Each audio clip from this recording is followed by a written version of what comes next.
Kaleshwaram అవకతవకలపై commission విచారణ కొనసాగుతుంది. ఇవాళ గజ్వేల్ ఈఎన్సీ హరిరాంపై ప్రశ్నల వర్షం కురిపించనున్నారు కమిషన్ చీఫ్. అయితే పలు ప్రశ్నలకు సమాధానం దాటవేసినట్లు తెలుస్తుంది. రేపు మరోసారి కమిషన్ ముందు విచారణకు హాజరుకానున్నారు. విచారణలో సమాధానం చెప్పని ప్రశ్నలకు రేపు డాక్యుమెంట్ సమర్పిస్తామని ఈఎన్సీ హరిరాం చెప్పారు.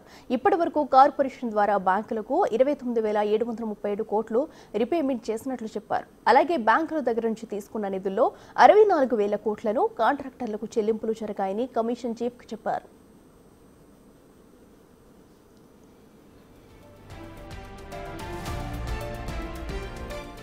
కాళేశ్వరం ప్రాజెక్ట్ ఎవరి బ్రెయిన్ చైల్డ్ అని కమిషన్ చీఫ్ ఈఎన్సీ హరిరాంను ప్రశ్నించారు. అయితే తనకు తెలియదంటూ సమాధానం దాటవేశారు.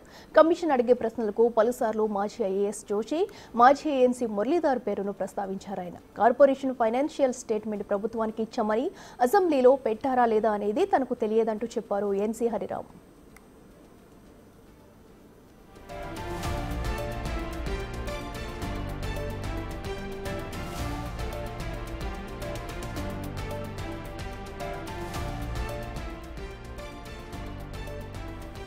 మేడిగడ్డ బ్లాక్ 7 డ్యామేజ్ కి ఎవరు బాధ్యులని ప్రశ్నించగా గేట్స్ ఆపరేట్ మెయింటెనెన్స్ సరిగా లేకపోవడమే ప్రధాన కారణమని చెప్పారు ఈఎన్సీ హరిరాం.